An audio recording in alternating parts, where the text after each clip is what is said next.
আসসালামু আলাইকুম রহমাতুল্লাহ। প্রিয় দর্শক, আজকের ভিডিওতে এমন একটি গুরুত্বপূর্ণ ফজিলতপূর্ণ দোয়া শিখিয়ে দিব, যেই দোয়াটি মাত্র একবার পড়লে 10 লক্ষ নেকি লাভ হবে এবং 10 লক্ষ গুনাহ মাফ হবে। সেই সাথে আরও 9টি দোয়ার আমল সম্পর্কে আলোচনা করব, যেই দোয়ার আমল করলে আসমানের সকল দরজা খুলে যায়, ফলে বিনা বাধাই আল্লাহ তাআলার দরবারে দোয়া কবুল হয়।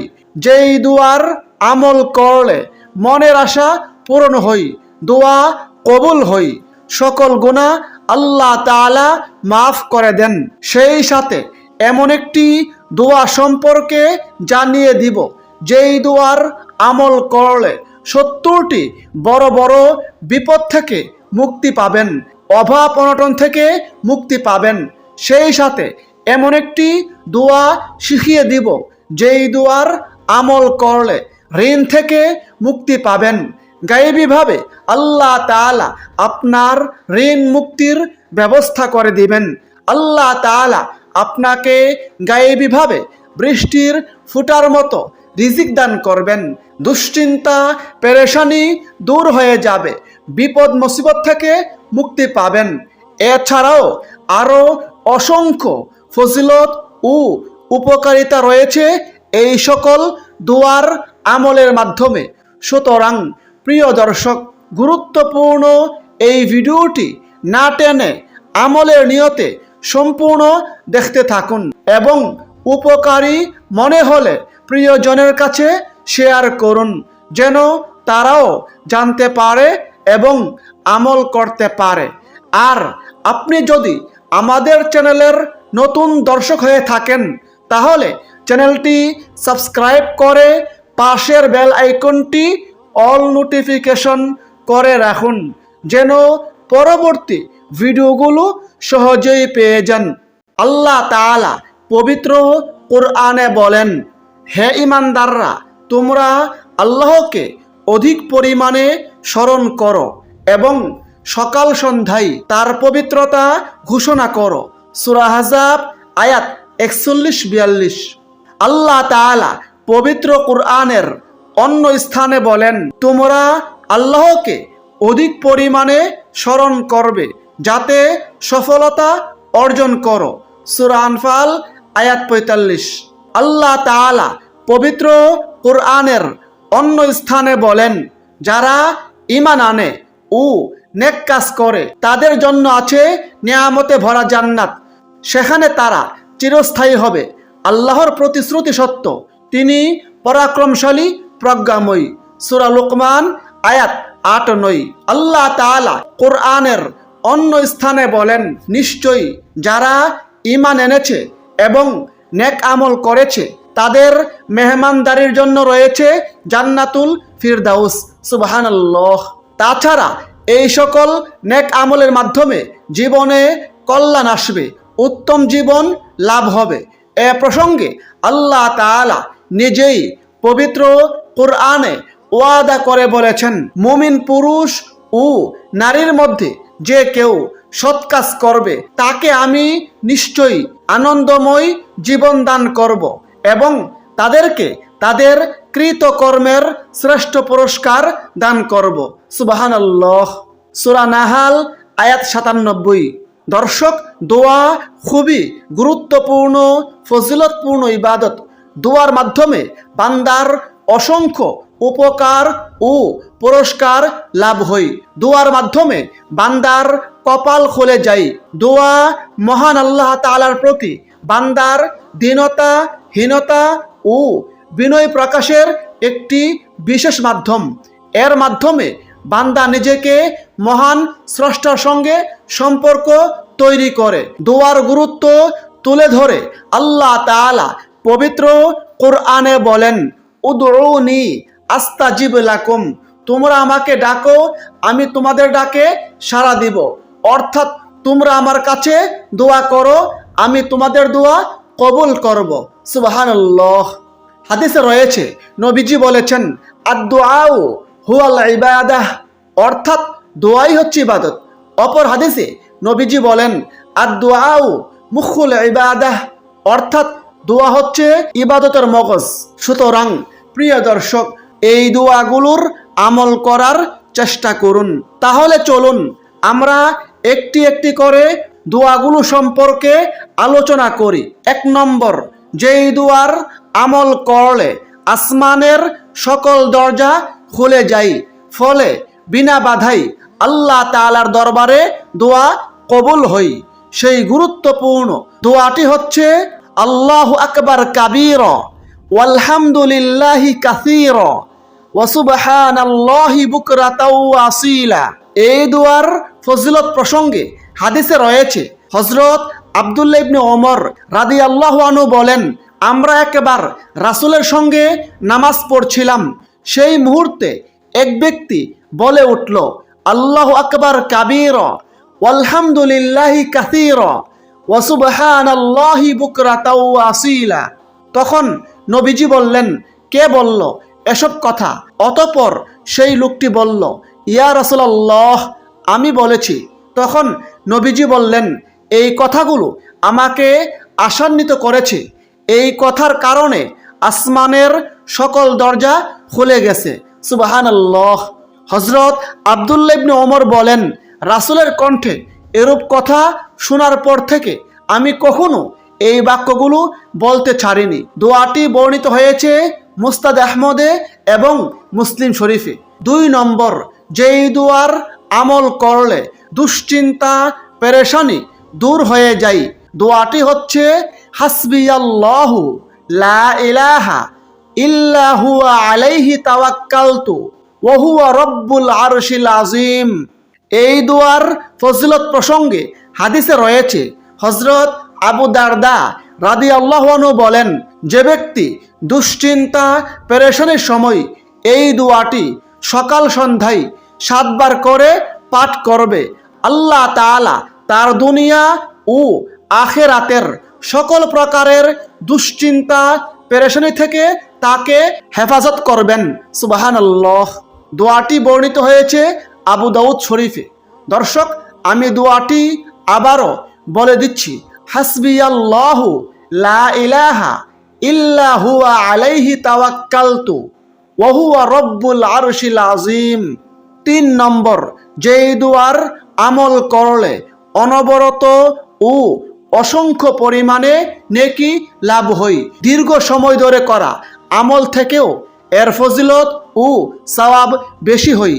দোয়াটি হচ্ছে সুবহানাল্লাহি ওয়া বিহামদিহি আদাদা খালকিহি ওয়া রিদা নাফসিহি ওয়া জিনাতা আরশিহি ওয়া মিদাদা কালিমাতিহি। এই দোয়ার ফজিলত প্রসঙ্গে হাদিসে রয়েছে, হযরত জুয়াইরিয়া রাদিয়াল্লাহু আনহাতে বর্ণিত আছে, তিনি বলেন, একদিন রাসূলে কারীম সাল্লাল্লাহু আলাইহি সাল্লাম ফজরের সময় আমার ঘর থেকে বের হয়ে গেলেন। তখন আমি জায়নামাজে বসে জিকির আজকারে এবং দোয়ায় মশগুল ছিলাম। নবীজি চাশতের সময় আমার ঘরে ফিরে আসলেন। তখনও আমি জায়নামাজে বসে জিকির আজকারে এবং দোয়ায় মশগুল ছিলাম। নবীজি আমাকে এই অবস্থায় দেখে জিজ্ঞাসা করলেন, হে জুয়াইরিয়া, আমি যাওয়ার পর থেকে এই পর্যন্ত এভাবেই তুমি ওয়াজিব আদায়ে মশগুল ছিলে? আমি বললাম, জি হ্যাঁ। তখন নবীজি আমাকে বললেন, আমি তোমার পরে 4টি বাক্য 3 বার পড়েছি, তা যদি তোমার সকাল থেকে এই পর্যন্তের সব ওজিফার বিপরীতে ওজন করা হয়, তাহলে এই 4টি কালিমার ওজন ভারী হবে। সুবহানাল্লাহ। দর্শক, আমি দোয়াটি আবারও বলে দিচ্ছি, সুবহানাল্লাহি ওয়া বিহামদিহি আদাদা খালকিহি ওয়া রিদা নাফসিহি ওয়া জিনাতা আরশিহি ওয়া মিদাদা কালিমাতিহি। 4 নম্বর, যেই দোয়ার আমল করলে 10 লক্ষ নেকি লাভ হয় এবং 10 লক্ষ গুনাহ মাফ হয়, সেই গুরুত্বপূর্ণ ফজিলতপূর্ণ দোয়াটি হচ্ছে লা ইলাহা ইল্লাল্লাহু ওয়াহদাহু লা শারীকা লাহু লাহুল মুলকু ওয়া লাহুল হামদু ইউহয়ি ওয়া ইউমীতু ওয়া হুয়া হাইয়ুন লা ইয়ামুতু বিয়াদিহিল খায়র ওয়া হুয়া আলা কুল্লি শাইইন কাদির। এই দোয়ার ফজিলত প্রসঙ্গে হাদিসে রয়েছে, হযরত উমর ফারুক রাদিয়াল্লাহু আনহু বলেন, নবীজি বলেছেন, আল্লাহর রাসূল সাল্লাল্লাহু আলাইহি সাল্লাম বলেছেন, যে ব্যক্তি বাজার দিয়ে যাওয়ার সময় কিংবা বাজারে গিয়ে এই দুয়ার আমল করবে, তার আমল নামায় 10 লক্ষ নেকি লাভ হবে এবং 10 লক্ষ গুনাহ মাফ হবে। সুবহানাল্লাহ। হাদিসটি বর্ণিত হয়েছে তিরমিজি শরীফে, হাদিস নম্বর 3429। আমি দুয়াটি আবারও বলে দিচ্ছি, লা ইলাহা ইল্লাল্লাহু ওয়াহদাহু লা শারীকা লাহু লাহুল মুলকু ওয়া লাহুল হামদু ইউহয়ী ওয়া ইউমীতু ওয়া হুয়া হাইয়্যুন লা ইয়ামুতু বিয়াদিহিল খায়র ওয়া হুয়া আলা কুল্লি শাইইন কাদির। 5 নম্বর, যেই দুয়ার আমল করলে 70টি বিপদ থেকে মুক্তি পাবেন, সেই গুরুত্বপূর্ণ ফজিলতপূর্ণ দোয়াটি হচ্ছে, লা হাওলা ওয়ালা কুওয়াতা ইল্লা বিল্লাহ ওয়ালা মালজা ওয়ালা মানজা মিনাল্লাহি ইল্লা ইলাইহ। এই দুয়ার ফজিলত প্রসঙ্গে হযরত আবু নাঈম ও ইবনে আবি শাইবা রহিমাহুমাল্লাহ তারা বলেন, যে ব্যক্তি এই দুয়াটি একবার পাঠ করবে, 100 বার নয়, মাত্র একবার পড়বে, আল্লাহ তাআলা তার 70টি বড় বড় বিপদ দূর করে দিবেন। সেগুলোর মধ্যে সর্বনিম্ন বিপদ হচ্ছে দারিদ্রতা, অন্যান্য বিপদগুলো এর চেয়ে বড় বড়। সুবহানাল্লাহ। সুতরাং প্রিয় দর্শক, বিপদ মুসিবত থেকে মুক্তি পেতে এই দুয়াটি বেশি বেশি পরিমাণে পড়ার চেষ্টা করুন। লা হাওলা ওয়ালা কুওয়াতা ইল্লা বিল্লাহ ওয়ালা মালজা ওয়ালা মানজা মিনাল্লাহি ইল্লা ইলাইহ। 6 নম্বর, গুনাহ মাফের গুরুত্বপূর্ণ একটি দোয়া ও আমল। এই আমলের ফজিলত প্রসঙ্গে হাদিসে রয়েছে, আল্লাহর রাসূল সাল্লাল্লাহু আলাইহি সাল্লাম বলেছেন, যে ব্যক্তি প্রত্যেক ফরজ নামাজের পর 33 বার সুবহানাল্লাহ, 33 বার আলহামদুলিল্লাহ এবং 33 বার আল্লাহু আকবার পড়ার পর 100 বার পূর্ণ করার জন্য এই দোয়াটি একবার পড়বে, তার জীবনের সকল সগীরা গুনাহ মাফ হয়ে যাবে, যদিও তা সমুদ্রের ফেনা পরিমাণ হয়। সুবহানাল্লাহ। সেই দোয়াটি হচ্ছে, লা ইলাহা ইল্লাল্লাহু ওয়াহদাহু লা শারীকা লাহু লাহুল মুলকু ওয়া লাহুল হামদু ওয়া হুয়া আলা কুল্লি শাইইন কাদির। এই আমলের ফজিলত প্রসঙ্গে অপর একটি হাদিসে রয়েছে, যে ব্যক্তি ফরজ নামাজের সালাম ফিরিয়ে 33 বার সুবহানাল্লাহ, 33 বার আলহামদুলিল্লাহ এবং 34 বার আল্লাহু আকবার পরে 100 বার পূর্ণ করবে, তার জীবনের সমস্ত সগীরা গুনাহ আল্লাহ তাআলা মাফ করে দিবেন, যদিও তা সমুদ্রের ফেনা পরিমাণ হয়। সুবহানাল্লাহ। সুতরাং প্রিয় দর্শক, প্রত্যেক দিন 5 ওয়াক্ত ফরজ নামাজের পর এই আমলটি করার চেষ্টা করুন। 7 নম্বর, যেই দুয়ার আমল করলে আল্লাহ তাআলার সন্তুষ্টি অর্জন হয়, জান্নাত ওয়াজিব হয়ে যায়। নবীজি নিজ হাত ধরে জান্নাতে নিয়ে যাবেন বলে ঘোষণা করেছেন। দোয়াটি হচ্ছে, রাদিতু বিল্লাহি রাব্বা ওয়া বিল ইসলামি দীনা ওয়া বি মুহাম্মাদিন নাবিয়্যা ওয়া রাসূলা। এই দুয়ার ফজিলত প্রসঙ্গে হযরত আবু সাঈদ খুদরি রাদিয়াল্লাহু আনহু হতে বর্ণিত আছে, আল্লাহর রাসূল সাল্লাল্লাহু আলাইহি সাল্লাম বলেছেন, যে ব্যক্তি এই দুয়াটি পড়বে, এই দুয়ার আমল করবে, তার জন্য জান্নাত ওয়াজিব হয়ে যায়। সুবহানাল্লাহ। আবু দাউদ শরীফ, হাদিস নম্বর 1529। অপর হাদিসে রয়েছে, যে ব্যক্তি সকাল সন্ধ্যায় 3 বার করে এই দোয়া পড়বে, কিয়ামতের দিন আল্লাহ তাআলা ওই ব্যক্তিকে তার আমল নামাই নেকি বৃদ্ধির মাধ্যমে সন্তুষ্ট করবেন। সুবহানাল্লাহ। এই দুয়ার ফজিলত প্রসঙ্গে অপর হাদিসে রয়েছে, হযরত মুনাইজির রাদিয়াল্লাহু আনহু বলেন, আমি নবীজিকে বলতে শুনেছি, নবীজি বলেছেন, যে ব্যক্তি সকালে এই দুয়ার আমল করবে, তাকে নিজ হাত ধরে জান্নাতে পৌঁছানোর জিম্মাদার আমি। সুবহানাল্লাহ। হাদিসটি মুআজামুল কাবিরে সিলসিলাতু সহিহাতে বর্ণিত হয়েছে। এই দুয়ার ফজিলত প্রসঙ্গে আরেকটি হাদিসে নবীজি বলেন, যে ব্যক্তি সকাল সন্ধ্যায় এই দুয়ার আমল করবে, আল্লাহ তাআলা তার প্রতি সন্তুষ্ট হয়ে যাবেন এবং তার জন্য জান্নাত ওয়াজিব হয়ে যাবে। সুবহানাল্লাহ। সুতরাং প্রিয় দর্শক, প্রত্যেক দিন এই গুরুত্বপূর্ণ ফজিলতপূর্ণ দোয়াটি সকাল সন্ধ্যায় 3 বার করে পাঠ করুন। রাদিতু বিল্লাহি রব্বা ওয়া বিল ইসলামি দীনা ওয়া বি মুহাম্মাদিন নাবিয়্যা ওয়া রাসূলা। 8 নম্বর, যেই দুয়ার আমল করলে ঋণ থেকে মুক্তি পাবেন, গায়েবীভাবে আল্লাহ তাআলা সাহায্য করবেন, সেই গুরুত্বপূর্ণ ফজিলতপূর্ণ দোয়াটি হচ্ছে আল্লাহুম্মা কফিনি বিহালালিকা আন হারামিকা ওয়া আগনিনি বিফাদলিকা আম্মান সিওয়াক।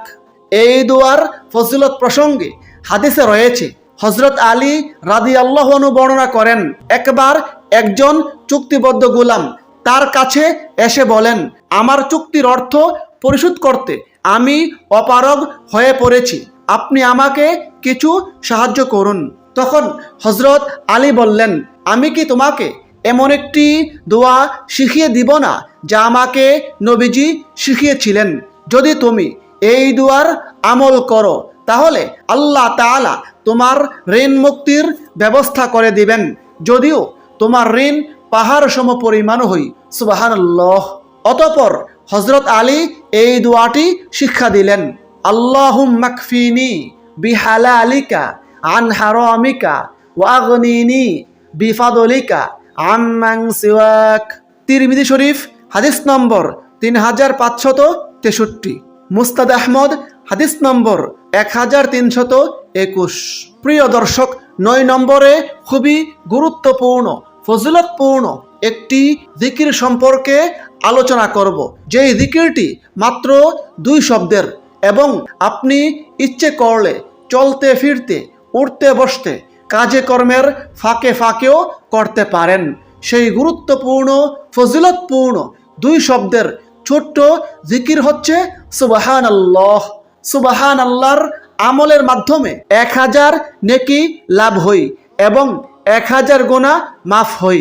এ প্রসঙ্গে হাদিসে রয়েছে, হযরত সাদ ইবনে আবি ওয়াক্কাস রাদিয়াল্লাহু আনহু বলেন, একবার আমরা নবীজির দরবারে ছিলাম, তখন নবীজি সাহাবাদেরকে উদ্দেশ্য করে বললেন, তোমাদের কোনো ব্যক্তি প্রত্যেক দিন 1000 নেকি অর্জন করতে সক্ষম হবে কি? তন্মধ্যে একজন লোক জিজ্ঞাসা করলেন, ইয়া রাসূলুল্লাহ, আমাদের কোনো ব্যক্তি কিভাবে 1000 নেকি অর্জন করবে?